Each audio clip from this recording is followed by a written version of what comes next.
অনেক কিছু খারাপের মধ্যেও কিন্তু কিছু ভালো জিনিস থাকে। 10 জন যদি খারাপ বলে থাকে, আমার মতো একজন কিন্তু আপনার ওই লেখার থেকে অনেক কিছু শিখছে। যে কুকুর একটা যাচ্ছে, তাকে একটা গরম পানি মেরে দিলাম বা একটা পাথর মেরে দিলাম, আমি মেরেছি, হয়তো বা আমার বন্ধু বান্ধব মেরেছে। আনফর্চুনেটলি এই জিনিসটা আমাদেরকে কেউ আমরা রিয়েলাইজই করতাম না যে যে জিনিসটা আমরা করছি এটা একটা ক্রাইম। আর এর চেয়ে বড় দুঃখজনক হলে এই জিনিসটা এখনো হচ্ছে, এখনো কোনো না কোনো গলিতে এটা কেউ না কেউ করছে, আর এটাকে ফান হিসাবেই নিচ্ছি। তো এই জিনিসটা আমরা কোনো সময় রিয়েলাইজ করতে পারি না যে যে জিনিসটা আমরা করছি ওয়াজ আ ক্রাইম। সেম আমি যখন ছোট ছিলাম তখনও হয়েছে, আমার বয়সে বড় যারা তারাও কোনো না কোনো জায়গায় এই জিনিসটা করছে। তো এটা আমাদের বোঝা খুব ইম্পর্টেন্ট যে তাদেরকে এডুকেট করানোর দরকার নেই, এডুকেট হওয়ার দরকার আমাদের নিজেদের এডুকেট হওয়ার দরকার, এটা বোঝার দরকার যে জিনিসটা আমরা করছি ইটস আ ক্রাইম। তো এই এই জিনিসগুলো আমার কাছে মনে হয় যে আমাদের সবারই মনে রাখা উচিত।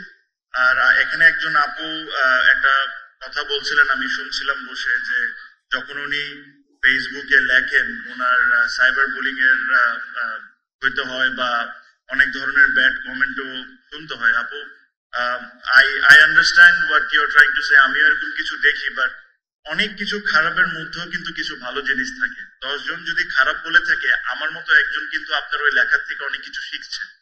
আর যে জিনিসটা আপনি যে লেখাটা লিখছেন ওই জিনিস থেকে আমার এই শিক্ষণটা হচ্ছে যে এই জিনিসটা করা ভুল, এই জিনিসটা করা রাইট, এই জিনিসটা করা ভুল। আর এই জিনিসটা আমি আমার বাচ্চাদেরকে শেখাচ্ছি। আমি খুব বেশি কথা বলবো না, বাট আমি যারা এখানে এত কষ্ট করে এই অনুষ্ঠানটা অর্গানাইজ করেছেন, রুমন ভাই আমি জানি খুব কষ্ট করেছেন খুবই শর্ট টাইমে। আমি ওনাকে বেস্ট উইশেস দিলাম, এন্ড আই কংগ্রেচুলেট এভরিওয়ান যারা এই অনুষ্ঠানে আছেন। এই একটা কথা বলে অনুষ্ঠানটা আমি আমার স্পিচটা শেষ করব, যে আপনারা যদি দেখেন বিভিন্ন দেশে, প্রত্যেকটা দেশের কিছু দেশে আপনি শুনবেন যে এই দেশটা বিজনেস ওরিয়েন্টেড, এই দেশটা স্পোর্টস লাভিং। আমরা চলেন বাংলাদেশকে সবাই মিলে একটা animal loving and sports loving country গড়ে তুলতে পারি।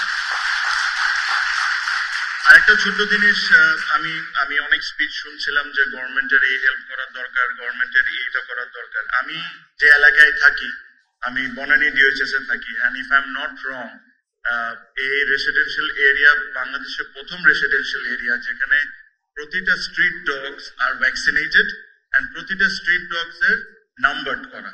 তো এটার জন্য কিন্তু কোনো গভর্নমেন্টের আমাদের হেল্প করা লাগে নাই, এটা কিন্তু আমরা নিজেরা ইনিশিয়েটিভ নিয়েছিলাম। তো আমি এটা আশা করব যে আমাদের যে নিজস্ব একটা দায়িত্ব আছে, এই জিনিসটা যেরকম আমরা মনে রাখি, অন্যের জন্য অপেক্ষা না করি।